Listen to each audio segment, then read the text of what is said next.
Hey everybody, it's Zach Clayton, Community Pay It Forward, Community Dare to Care, and the PAC channels. And I am also a proud member of Footprints Forward. Joining me, as always, are lady I love and respect, Mrs. Goddess of the Grapes, Stephanie Simoes. How are you doing, Stephanie? Doing well, Zach. Glad to be here. How are you? I'm doing pretty good, pretty good. We've also got Mr. Dennis Schrader. Dennis, how are you doing? I'm doing very well. It's great Monday morning. Good to be here.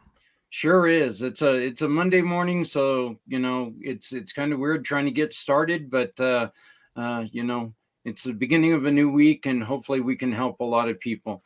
And we're finishing off our trifecta of squares here. I guess it's not really a trifecta if you got four, but Mr. Z from Z World Webs, how you doing, brother? I'm doing okay. Glad to be a part of this fourfecta, and I'm doing great. How about yourself, everybody?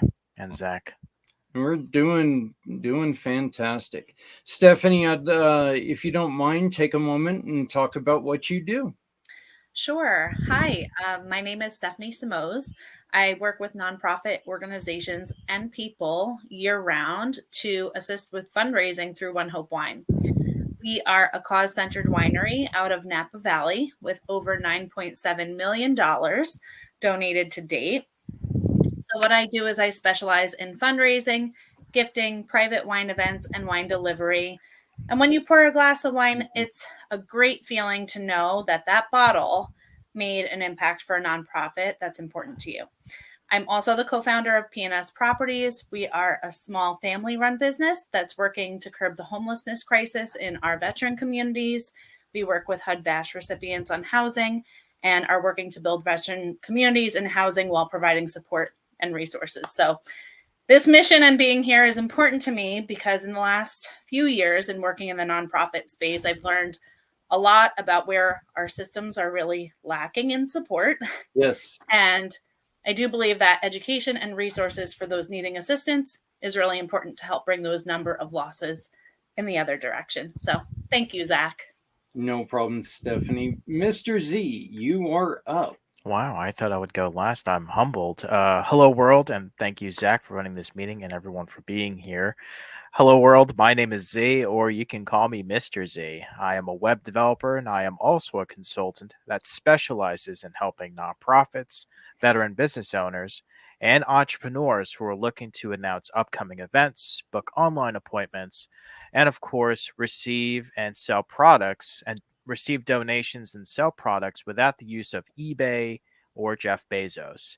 I also provide a free consultation to those who are looking to get started on their brand new website and to those that have an existing website, but they're not comfortable with the idea of looking into the back end or the code, whether it's WordPress, Wix, Squarespace, or other website companies I don't want to say. And of course, with that being said, if you are looking to modify, develop, or redevelop a custom website that is specifically catered to your needs without using a cookie cutter template, well, let's develop a website Z World is waiting for.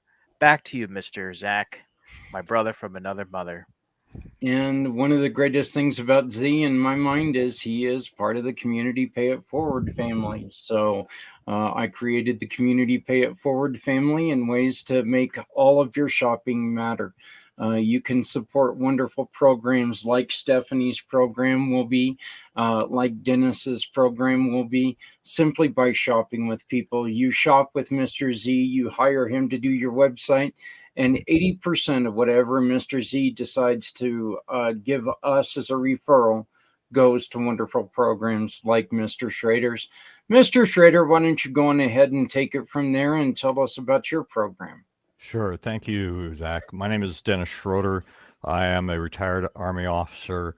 I currently, for the last 4 years, started and run a nonprofit organization called the Price of Freedom Foundation, where we are dedicated to telling the complete life stories of those who died while serving in our nation's military, and that's from any cause. And we also offer an opportunity for veterans to pay tribute to their fallen comrades. So whether we're telling a complete story or simply having a veteran come on and tell his portion of the story of one of our fallen heroes, especially this month. Next week, of course, is Memorial Day.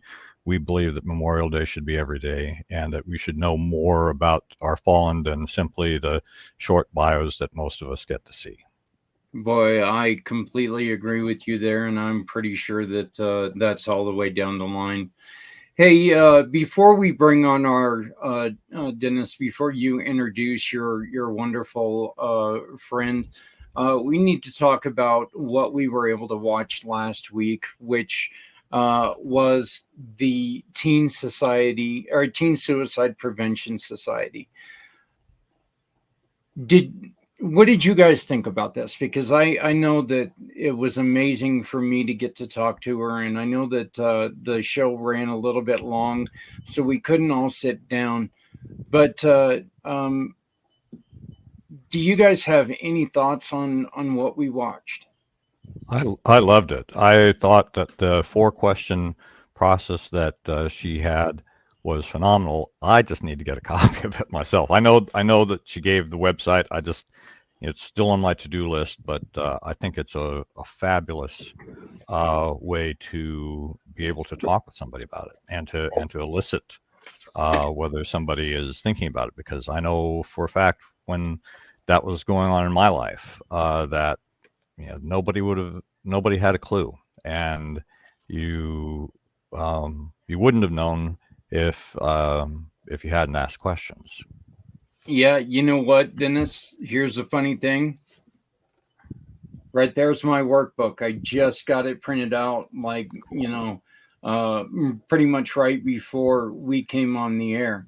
And you're right. And I think, I think one of the coolest things about it is you're right. 4 questions, 3 of them are yes and no. So, Z, did you have? I just think what she's doing to prevent teen suicide is commendable, because it's not easy being a teenager these days. There's the constant need of attention and validation on social media, and there is a thing called cyberbullying. It was easier before the social media days. It was just in person, then you never have to see that person again. But there are cyberbullies out there that like to target kids just because they act a certain way, they look a certain way, and it's very common in the let's just say in the video game world. You got these 12-year-old kids who are trying to spend time with their parents or their family, and then you got these people saying, "Oh, you're terrible at this game. If you try to attack me this way, I'm going to find your family." And it's very traumatizing. So I think it's what she's doing to prevent teen suicide. It's truly commendable. Yeah, that was my long-winded answer of that. No, it's a needed answer, because I think that you brought up a lot of things that we haven't ever talked about. And we have this to where, look, right now there's all these campaigns and lawsuits against Facebook and Instagram about teenagers who are taking their lives because they're not living up to the quote unquote, trying to get my fingers in here, quote unquote, standards of today's teen. And so yeah, being a teen is so much more difficult. They're expecting to grow up a lot faster, I think, than we ever thought that we had to. We were told that, take your time, grow up a little bit. Nowadays, I think they're being kind of, in a lot of cases, they're being flung into situations they're just simply not ready for. So, Stephanie, what were your thoughts? really, really impactful interview. I love that you volunteered, Zach, to work through the questions with her. That was really awesome. And with the number 4, how she spoke of that energy shift when you answer the reasons why you want to stay, right? Mhm. And I thought that that was like, a critical moment and something to really look at when working through the questions with someone. So, love what she's doing. This was a great one. Yeah, it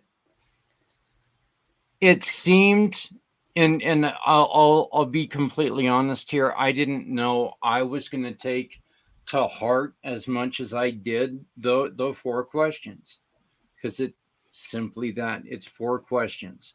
Well, how can this change my life as much as it did? What do you mean 3 of the questions are yes or no? Well, there's no way this can. Holy crap! This made me think about it. So, but yeah, it was amazing. So please make sure, and Z, sorry to do this to you, but I got to cut off your face here. But please make sure you check off teensuicidepreventionsociety.com. Once again, it's kind of a long name, but teensuicidepreventionsociety.com. You go right here and you get the guide right there. All you got to do is click on that little button, and you get an email. You download the guide. You can print it out. Parents, print this out. I'm going to say it again. Parents, print this out. Make sure you have it. Make sure it's a resource that you have, because her story, talking about her daughter, and it started after a shopping trip. You don't know what's going to trigger something like this. So let's make sure that we're prepared for it all. Well, Dennis, sir, I'm going to leave up this introduction to you because this man's going to mention you. So Yes. let's leave the introduction up to you. Well, wonderful. Thank you so much. I want everybody listening here to meet my very good friend, Patrick Myers. He is an awesome person. He is a veteran. He is an evangelist, and he knows firsthand about the subject that we are talking about, which is suicide, and both in his own life and in people around him. And I guarantee you will not forget this conversation. Patrick, thank you so much for joining us here on this show today. Thank you guys for having me. It's such a blessing. Such a blessing. Hey, no problem. We greatly appreciate it, because your story is going to be able to help somebody cross a bridge and help somebody in their journey. Hey, Patrick, you were able to tell us a little bit about your journey before we came on. Can you go on ahead and for tell our audience and help them understand, how did you start this? Why did you start this? So April 26, 2021, I was going through one of the darkest times of my life, and I took my life. I took my car and I ran into a tree and I died. Um, Before this happened, 3 years prior, um, I was just going through just some of the darkest times of my life. At the time, I was doing 5 different ministries that were dealing with youth. I had a very toxic marriage at the time. On top of all that, and it wasn't necessarily. I don't know. It was not her fault. It was me too. We were just we didn't know how to communicate properly and stuff like that, and it caused a lot of issues and stress and different things like that. And just I'm not a man built that way to constantly be fighting, arguing, yelling, and all that kind of stuff. So that was just a really big stressor in my life. And then I'm dealing with these 5 ministries. I'm dealing with anywhere between 1,000 to 1,500, 2,000 kids total on a monthly basis, where the things that I do are affecting that many kids. And it started off really small. Like I was just a youth pastor at one point, but then I didn't have boundaries. I didn't say no. I kept taking on more and more. And um, COVID happened. When COVID happened, it's just everything hit the fan, and um, just everything, like every single day, anything that was something worse happened in the day before. And like during this time, my best friend shot herself. I had a couple pastor friends that ended up killing themselves. Suicide rates, teen suicide rates that I was dealing with went through the roof in an astronomical way. Um, the stories that you're dealing with when you're dealing with teens, people do not understand sometimes like what it is that our children are going through right now in the school system, at home, just in their own personal lives, and like the terrors that are being visited upon them, how truly evil things are being are playing out in their lives. And so I had kids that parents are trying to kill them. When you're dealing with inner city youth, you're dealing with a whole different gamut of problems. And so you're dealing with their PTSD and their trauma because they're watching friends get shot and get killed, and that's happening to them. And you know, um, so it was just a lot going on during that time of my life. And I went to this deep darkness. I was going through depression at the time. I went from 250 pounds or 230 pounds to 145 pounds in 3 months. Um, just not eating, not sleeping, none of those different types of things. I didn't know what was happening to me at all. I had no clue. And so I'm going to I was going to the VA at the time, to some therapists, and before the suicide, and I was going to these therapists and stuff like that, and um, it really I didn't feel like it was really helping me so much because it just the life was still happening to me on a constant basis. And so just when I would get the tool, or they'll be like, I'd get some reprieve at the thing, something worse has happened. So like for instance, like my daughter, her eyes rolled back in the back of her head one day. She collapsed on the ground, and we spent the next 6 months trying to figure out if she was going to live or die. And that's an insane thing to go through with your kid. And and uh and so it came to this point where um like literally my brain couldn't take anymore. My filter set shut off. I was having heart problems. I was blacking out, holding up traffic and stuff like that in the middle of the day. I had a friend had to come and get me because I had blacked out and I couldn't see. Um, because I was having that bad of a panic attack, and she had to come all the way across town and get me and take me around because I was just like I didn't know what was going on. And and this is the depression that my kids were going through that I didn't understand at the time, and they were talking to me about what was going on and how they felt, and I was just like, are the kids that were committing suicide, like I felt some sort of way about the strength of uh uh their will, I guess, the strength of their will. Like, why would you do this and hurt your family and do all these different types of things? I've said all those things sometimes. And even my daughter was, at the time, she was highly suicidal and had attempted several times. And, and I had went through this process with her, um, which she was one of the main reasons why I stayed in that environment, was to just keep her alive and stuff like that. And and I didn't understand like what was actually really going on with her. And and and until I hit that tree. When I hit that tree, I wasn't trying to kill myself. I had that I wasn't even a thought in my mind. It was just I had this one last argument. Everything in me that I was had holding myself together just broke, and it was just all these voices was just like, you're a failure, you're this, you're that. Just it was so loud, and it was just, you know, um, I was just sitting there, and I was like, I just got to get out of this neighborhood. I was driving my car, and I was like, I couldn't get the voices to stop. I was like, how do I get it to stop? And I was like, oh, a tree. And boom, I ran to this tree as fast as I could. And when I hit that tree, I died. I was in this space between life and death.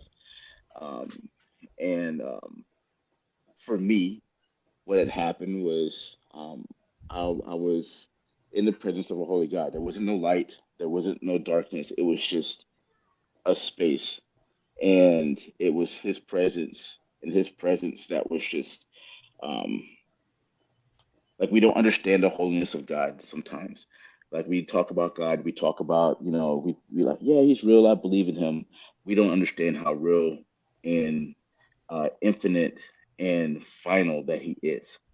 Um, And the first thing was the man that I was exposed in front of that holiness.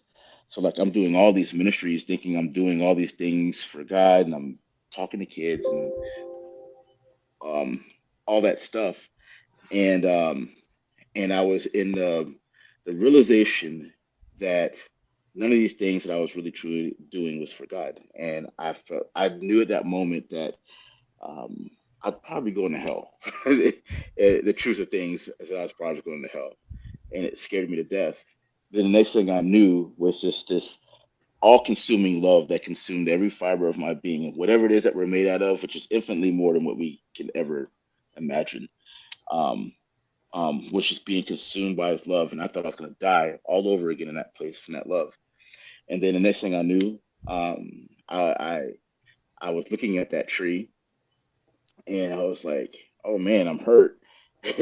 My femur had went through the back of my hip, crushed my hip. My foot was crushed into a ball. Had I been 2 inches more to the left, I would have died. Um, um, like died. Like I would have been nothing that they could have done for me. And but that first breath that I took, it talks about in His Word where He thinks about us as many grains of sand as there is on the planet. He thinks good thoughts about each and every single one of us. And um, that breath, that second, He does this every second. And so when you think about that, that is trains times trains times trains of times where the very thoughts that God has of you, each of us individually, is literally the thing that keeps that heart pumping, that keeps our breath going, that keeps us existing. And the realization of that just completely was dumbfounding to me. And it was real on another level of the grace that's given and afforded to me to just breathe. And I spent 2 weeks in the ICU and being mended and put it back together. And then another 8 months where I was just on my back and I was recovering from this because when you experience something like that, it fundamentally changes everything because not many people get to meet um, their mortality like head on in that kind of way. And so I spent the next 8 months just dealing with the man that I was because that when I was exposed in that way, I had to really confront those things as a man. And to be really honest, all those things that was hidden and that was in the darkness and all those things were really the source of my depression and things that was going on because I was completely against my inner being was completely against what it is that God was creating me to be.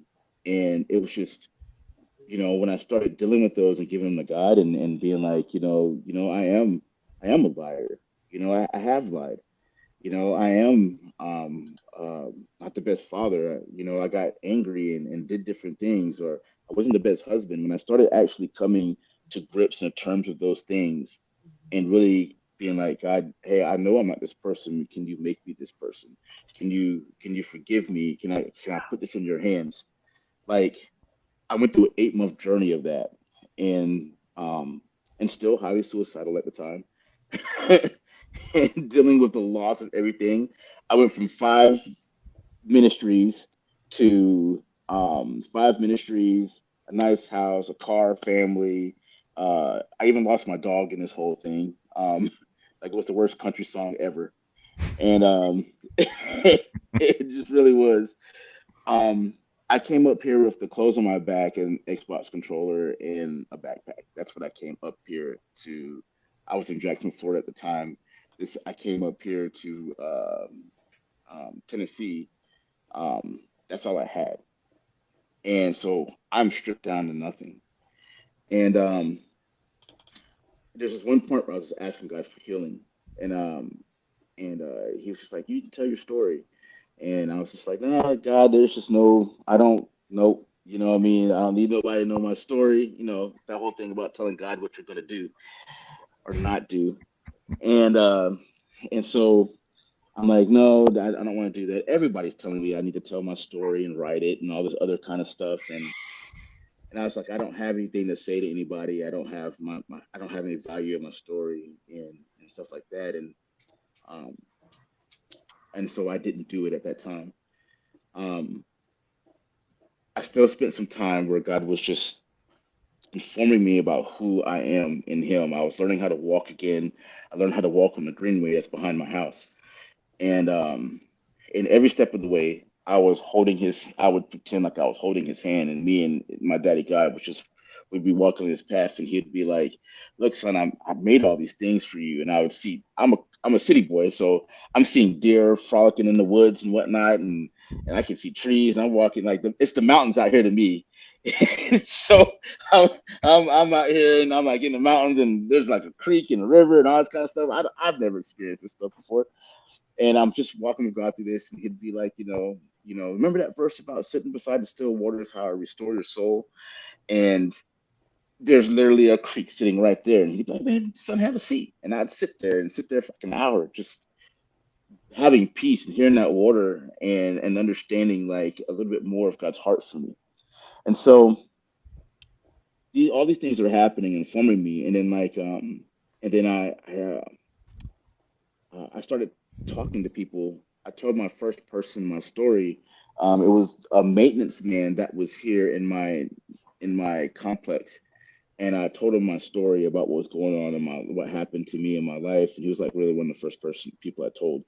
And outside of my men's group that I had started attending actually at the time. And when I talked to him, he was like, "Man, I'm going through this stuff too, man.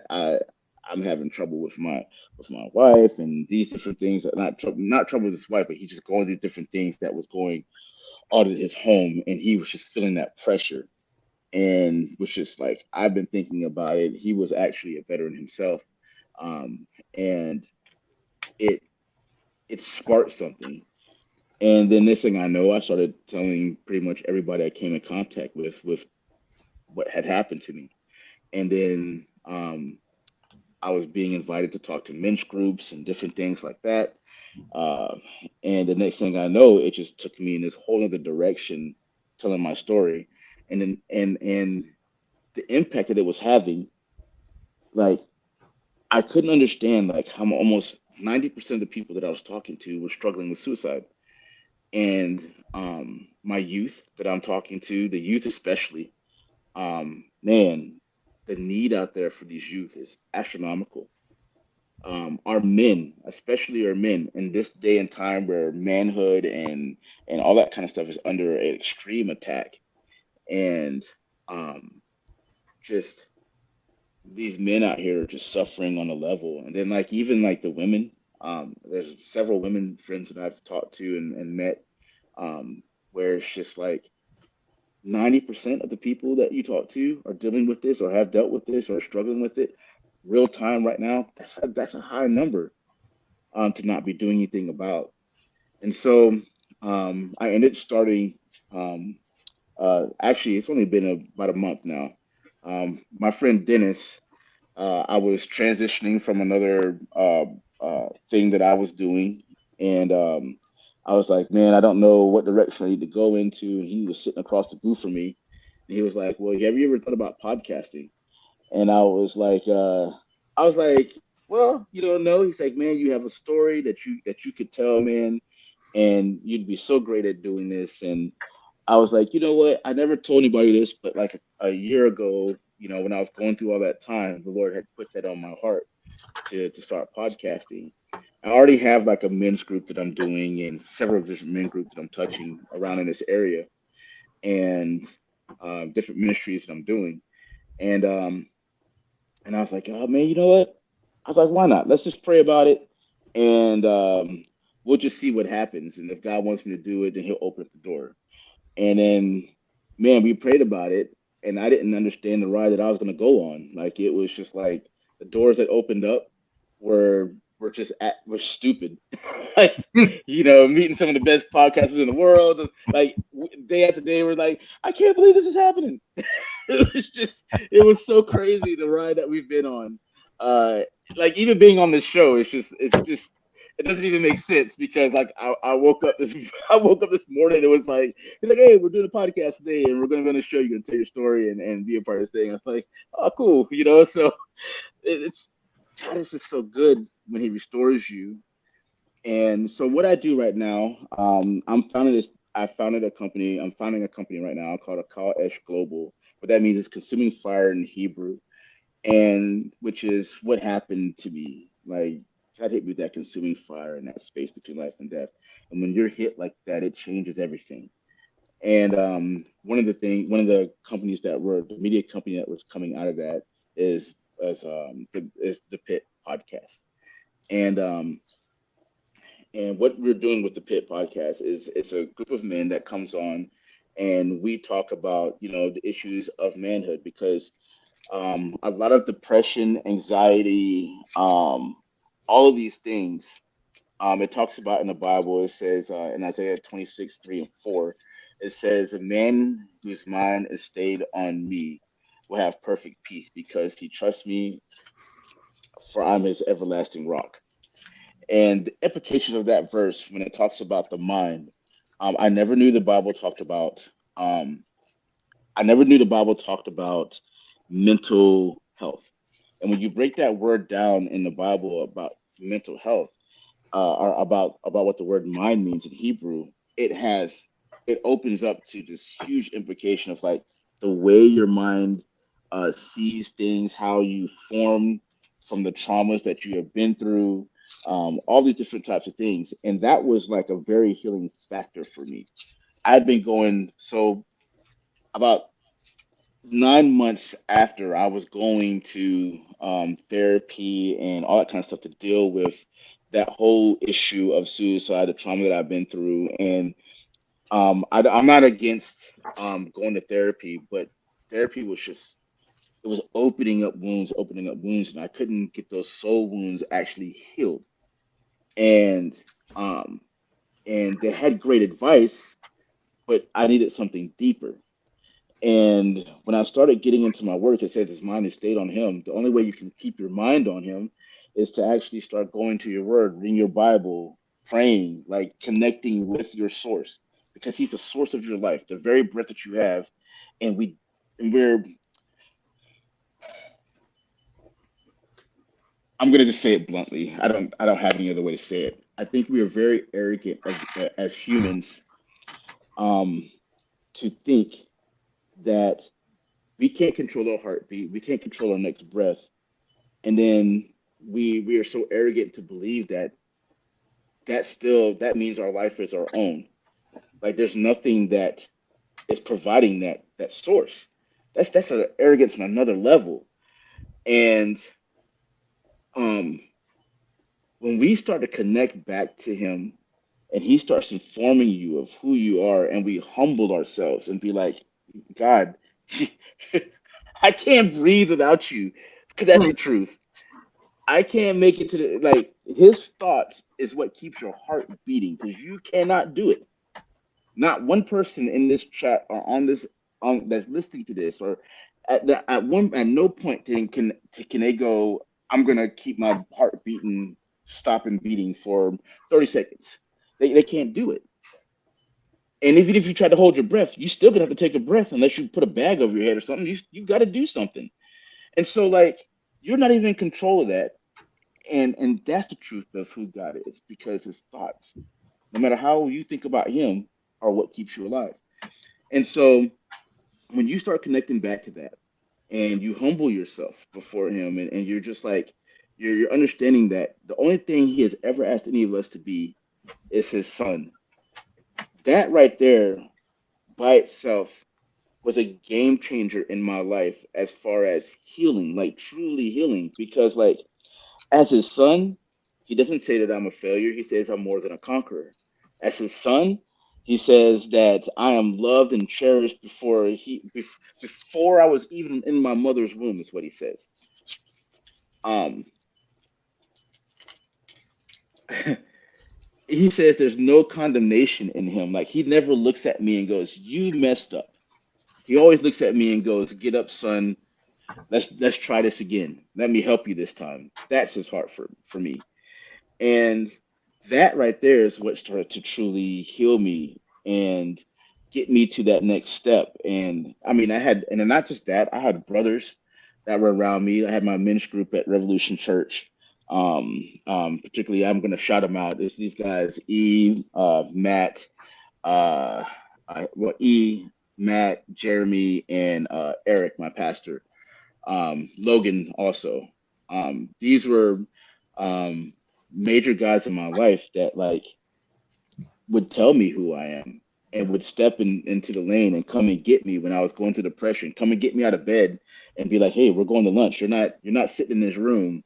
Or, the time that I almost took my life again because I crashed, and I had a buddy come and sit with me in the middle of the night and sing and worship with me. I had men like that and people like that. And that is what the Pit Podcast is for. It is to gather these men together. Number one, connect us back to our source, and also create a group for you where um, and a community behind you where these guys actually show up for each other. We teach that. Um, we teach brotherhood where it is like, I am my brother's keeper. That is very, very important. Um, we always think that it's someone else's responsibility, and it's not. When I was drowning and nobody was helping, like, there wasn't that thing for me, or people didn't understand what I was going through. All I needed was somebody to actually see me, not tell me how messed up I was, not tell me that I was failing and all that kind of stuff, but someone just to go, "Pat, I'm gonna be here in this mud with you," and just be there and pick me up. I'm going and tell me who I was in that time. That's what I needed, and that's what the Pit Podcast is for. Also, there's other ministries. Right now, I'm doing this thing called the Youth and Revolution Youth Initiative, and this is something particular to my church. And it's another thing too, because I started going to Sonic here up the street here in White House. And I went there about a month and a half ago, I want to say. And I just started, I didn't want to actually talk to the teens there because they had their trucks and they were revving them up all loud, hitting my car with their doors. And I was just like, teenagers, ah. and, and I just like, and I went and threw my stuff in the trash, got my car through the trash, and I saw all these teenagers at Sonic. And I was sitting there and I was just like, I got in my car and I was burdened for him, and I was just like, I was like, I want to go talk to my girl. My phone had died. I didn't get a chance to finish talking to her. And I got in the car, and the Holy Spirit was like, go back and talk to those kids. I was like, nah, I don't want to do that right now. And I got in my car, and I was going halfway down the street. I get down the street, and it was like something was like, turn around now, and it scared me to death. And I turned my wheel before I knew what I was doing. I almost hit a car. Go back, and I go back to the Sonic, and I see this kid, and I'm like, man, I don't know. I know you guys just saw me here earlier, but I'm supposed to come and talk to you. And I start talking to this kid, and next thing you know, there's like 6, 7 kids gathered around, and they're hearing the gospel message. And there's a kid there that was suicidal at the time, and he was just, and there was 2 teenagers that were just dealing with things emotionally, and 2 teenagers that was suicidal. One was talking about he was just struggling with it that night. And then I kept going back, and these kids are like, nobody's ever told us about this, and then that broke my heart. And I was just like, man, like really think about the last time someone has told you about Christ, like in your life. And I'm 42 years old. Maybe two people in my entire life has ever told me about Christ, which actually is the thing that changes your identity, which gives you the truth of who you are. And you know, um, and so I started talking to these kids, and they're like, "We need a place to go. We don't want to just be up here at Sonic because they're up there at Sonic. They're getting in trouble. They're doing all these different things, and it's just there's nothing for them to do here." And so um, that's what I started that actually last night. Last night was my first night, and it's the Revolution Youth Initiative.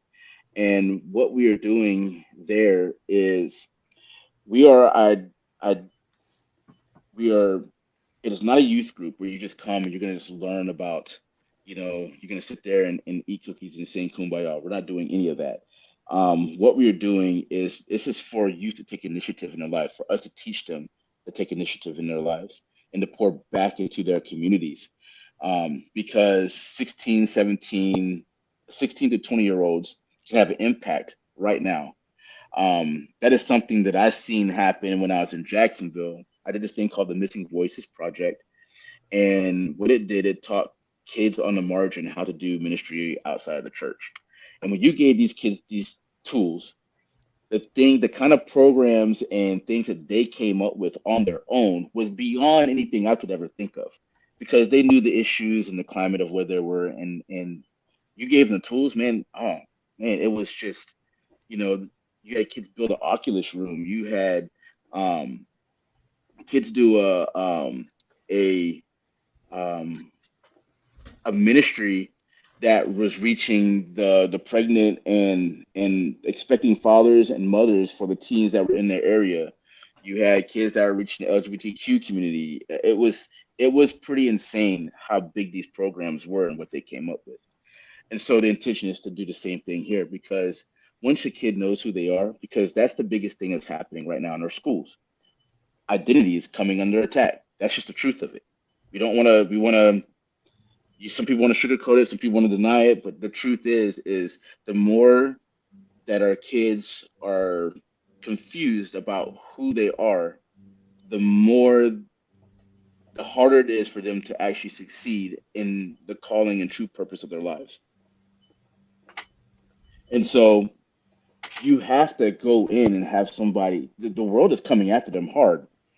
Like, what I think it's almost 13 hours a day the world has access to your kids. And actually, it's actually more than that now, but it's about 13 hours a day on average. The world has access to your kids, telling them what the world thinks that it should be. And it's not their parents, it's not their churches, it's not the men, it's the schools, it's everything else, it's other thing. And and I'm talking to these kids at Sonic. They don't want that. They're hungry and craving for somebody to tell them how they can know who they are, how they can figure it out, how they can walk in that in their own purposes. And so that's what we do with the Revolution Teen Initiative.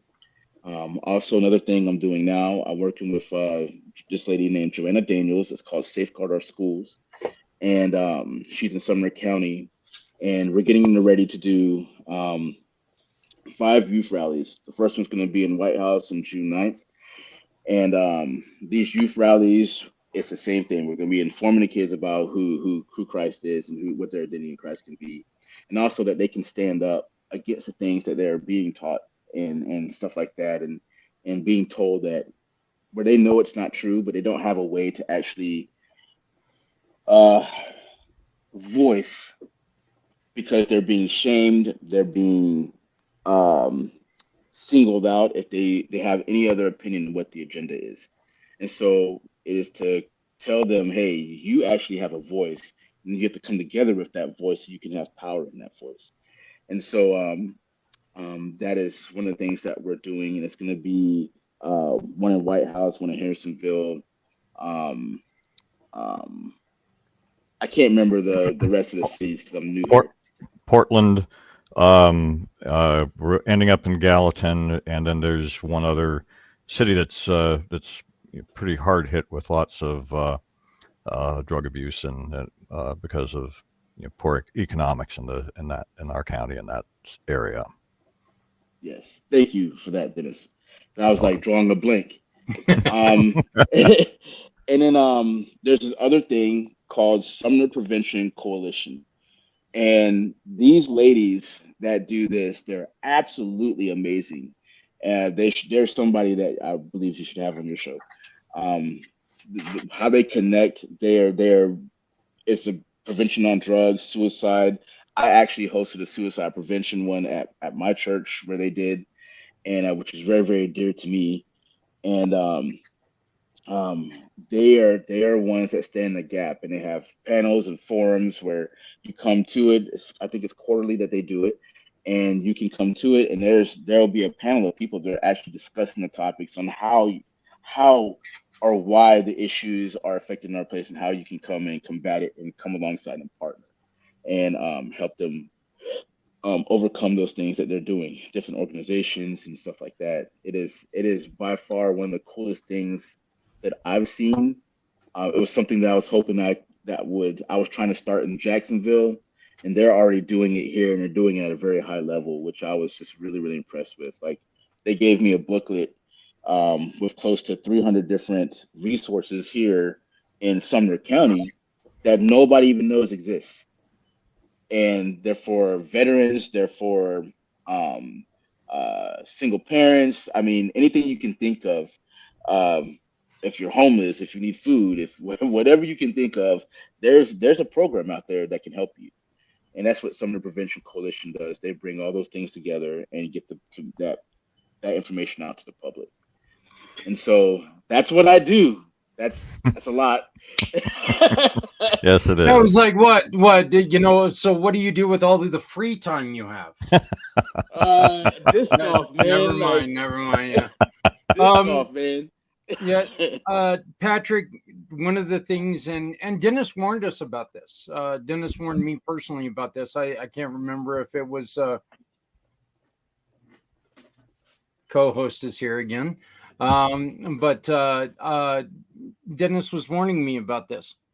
You used the words, you took your own life.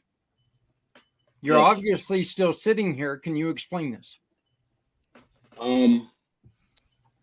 I did. I when I ran into that tree, I didn't have the thought I'm gonna kill myself, but the thing is that I did, because I know I died at that tree. Like, whoever Patrick was before he hit that tree, that man's gone, absolutely gone. But see, the Lord replaced me, because that tree was the best thing that ever happened to me. I my decisions, my choices, things that were out of my control, all those different things. When I hit that tree, I had given up because I had lost my faith in God. I was actually so angry with God when I hit that tree, because I was just like, Lord, there's no way all this can happen to one person. You be real. This is not possible. And I did a couple of FUs and this and that and just, nah, you God. and, and he goes, okay. Okay, this is I'll what learn how you ya. want to be. I'll learn like, you okay. a good one. And he was like, all right, see how you do without me. In that moment, I lost all hope. That was when I lost all hope. And then that tree hit. And then that encounter with him where he was just like, yeah, you believe me now? Do you believe who I am, how I am? And that was the game changer.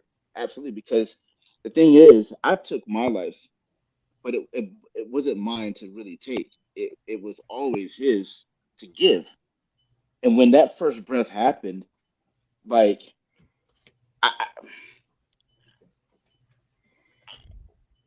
I know a lot of people probably think that I'm a very radical person, but I cannot ever see life the same. I can never see people the same. I can never see, like, that I was 40 years old when I hit that tree. My life up until that 40, honestly, was just a vapor. It was literally like a breath, and I was in eternity. I was in the thralls of eternity. I was looking at it. And then for whatever reason, God said He's not done with me yet, and gave me breath again, and He gave me His life back. And now I'm looking at the rest of my life, knowing it's still going to be just another breath, but I want to lay as many crowns at His feet as humanly possible, because I'm not going back to that spot in my life where he's gonna be like, well done, not good and faithful servant, you ran your race. Like there's no other option for me in that regard, because I know the truth of that's that's the truth. I also understand that there's this wide and narrow path, and we play around with this wide and narrow path because we've been really misinformed on how narrow the path actually is. And there is just not this halfway thing with God. And we think that there is. We think that there's a stage where we can be okay. It's either you are connected to Him or you are not. And there is grace in between for you to be figuring these things out. But it's like, my sheep hear my voice and they follow me. Either He said he will know us by our fruit. The world will know us by our fruit. And if there's no fruit, if there's no following, and I know sometimes you might turn away, but if you hear that voice and you're not turning back and you're constantly turning away, there's a serious issue that you need to think about, because you don't want to miss that gate. You don't want to miss that thing wide open because you're okay. You want to. Mhm. This is the thing. The reason why I am the way I am also is because I truly understand His love. How do you? Here's the best example I can give you. Okay, if you say, for instance, you're playing with your kid and all that kind of stuff, or you're just playing, you have this ball in your driveway, the ball rolls out to the street, you go out into the street to pick up the ball, a Mack truck comes over and smacks you, it runs you slap over, right? This thing is going like 60 miles an hour, but you come into me the next daggum day and you're like, man, you wouldn't believe what happened to me, man. I got hit by this truck. And then you ain't got no scars. You don't have an eye on the left side of your head somewhere. I mean, you don't got a broken bone. Like, what would you say to me? You would say that I was a straight up liar if I came in there and told you some story like that. You ain't changed nothing. There's no way that happened to you. But I was hit by that Mack truck of the cross at that tree, and my arm is over here, my legs over here, and when I tell you that story, this is the facts. And that's the way we have to be when we come in contact with Christ. It's not a two-way street. It's not a maybe or a might. It is all He wants is your heart. He wants you to understand that you are His kid. He created you. That's it. That's all He wants. And so that whole thing about taking my life, I know it's a long answer, but that taking my life was the best thing that ever happened to me, because I was delivered out of a situation where I was being used, and I was not valued, um, um, and just my decisions and different things I had just become overwhelming, and He just delivered me completely out of that situation, plucked me out, put me into a new place, gave me a new name, gave me and covered me with a new coat. And man, just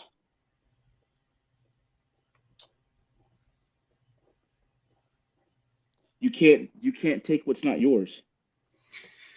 One of the reasons why I asked that, Patrick, is every year, August 14th, I go out at 11 p.m. and I stand where somebody ran me off the road.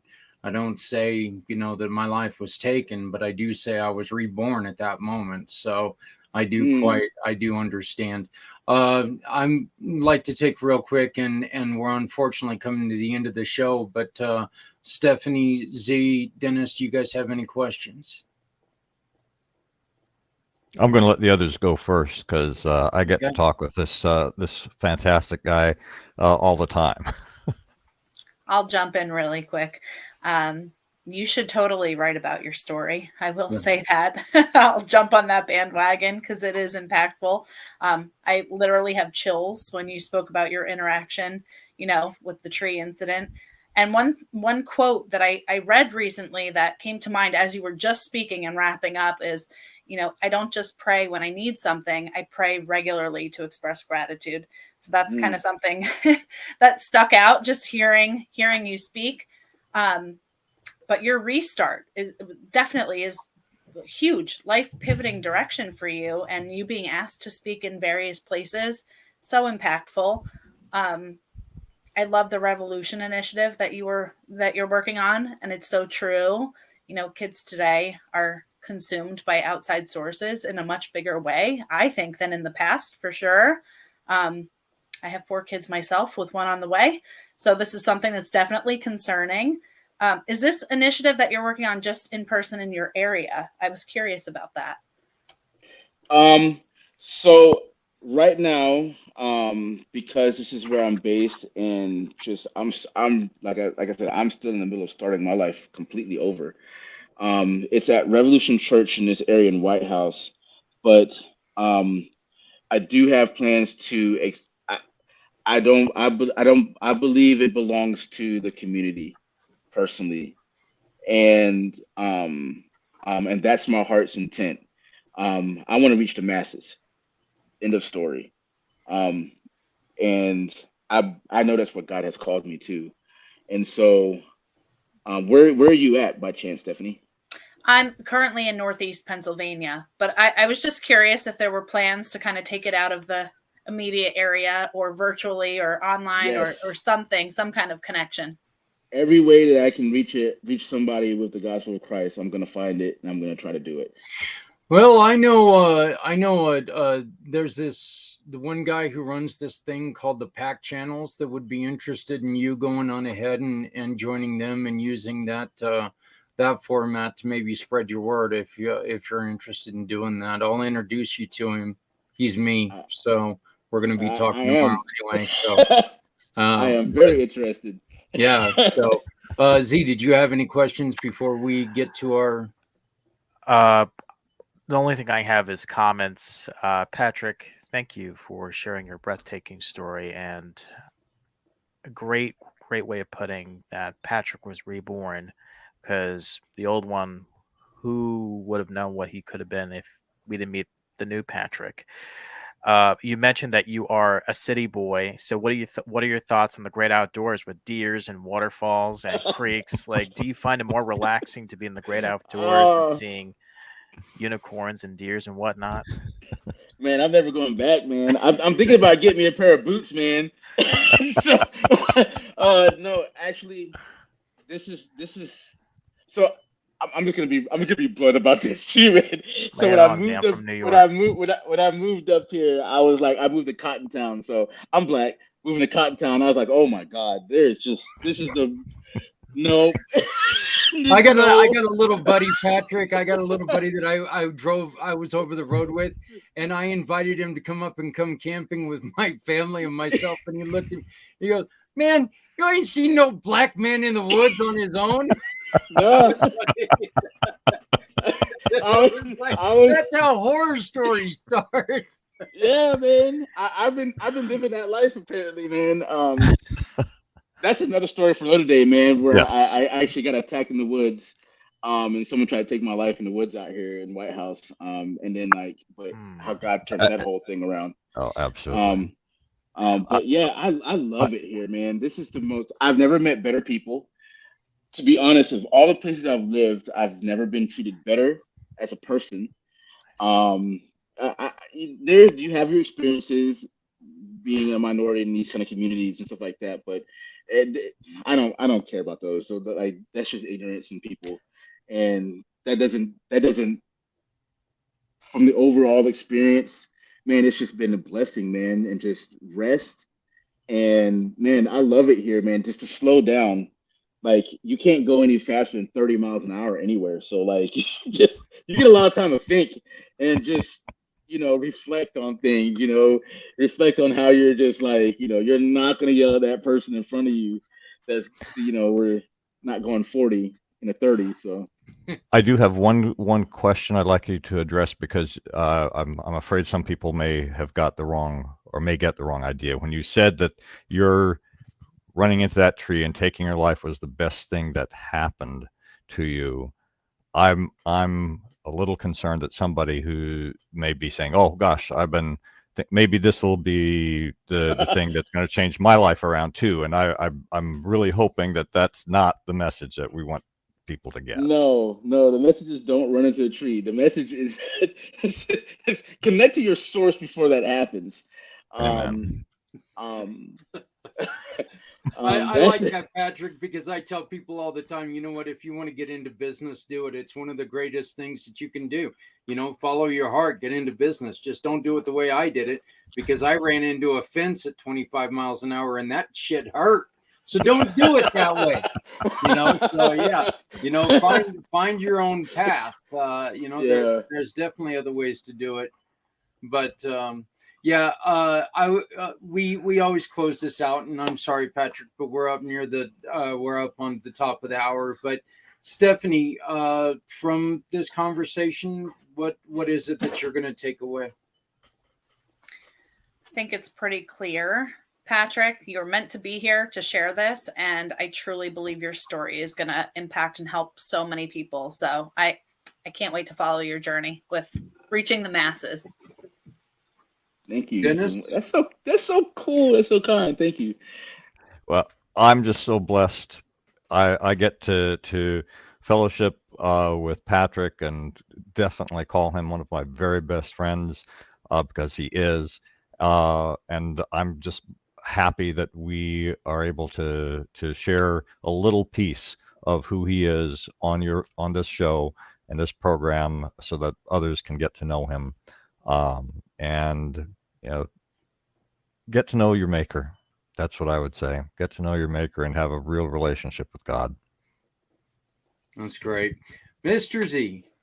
All I can say is, again, breathtaking, and the story that you provided was very courageous, and if I do say so, very brave of you to talk about your story from the old Patrick to the new Patrick. And you said something that resonated with me about choosing one's life. And Viktor Frankl, the author of Man's Search for Meaning, once said that one of the ways you can find the meaning of life is to give life meaning. And I think it's great at what you're doing to provide those with that sense of hope without having to find it elsewhere. It's from within. Tree or no tree, you're definitely making this a better place for all of us. Well done, Patrick. That's a great quote, Z, going along with this. And Patrick, I want to, one of the things that all of my podcasts are all about, you explained, you know what, I wasn't quite sure if my story was going to help anyone. What's my story going to do? Well, now you've realized what your story can do. And so that's what I really took out of this, is that, you know what, you are one who realized, I do have a story. I've got a very important story, and my story is going to help other people bring their stories out. And I appreciate that. I appreciate it more than you'll ever know. I also, again, I fully understand the rebirth of yourself. But I want to thank you so much on behalf of our little group here. And I also want to welcome you back anytime that you have anything to announce. If you have anything that you need to, any concerns for something that goes on, because this is a group that Patrick, our whole, we just want to make sure that people are heard. We want to make sure that people are there and people understand, look, there are options. And I know for myself, for Stephanie, for Dennis, for Z, I really want to thank you for coming on and joining us. Well, Zach, you're a man after my own heart, man, because that's my heart too, man. I know the power of connection, and man, brother, that you're out here doing this, and all of you for the things that you said, man. Zach, thank you, Mr. Z, I think it is Zach. I think it was. No, you're Zach. You're Mr. Z. Thank you, thank you for just. And Stephanie and Dennis, man, thank you. Such an honor to. I love what you guys are doing, man. Like, this is like, It's one of the things I would love to do for people too, man. So I really, really am blessed, man. This is awesome, man. I had a Well, great time. well, brother, you're always welcome back here. So, hey, everybody, you can see the QR code in the corner. If you have a story to tell, like Patrick was able to come to us and tell his story, if you're somebody who works with an organization or works with a group that can help somebody change their life from suicide to success, we want to talk to you. Footprints Forward was founded by this group of people who just wants to make sure that you understand, no matter how softly you walk, you're going to leave footprints. So let's talk about it. Patrick, again, thank Nice. you. First, my name is Zach Clayton, founder of Community Pay It Forward, Community Dare to Care. For Stephanie Simoes, for Dennis Schroeder. Sorry about that, Dennis. It's all right. And for Mr. Z of Z World Webs. We just want you to know, somebody's going to be here. We need you here as well.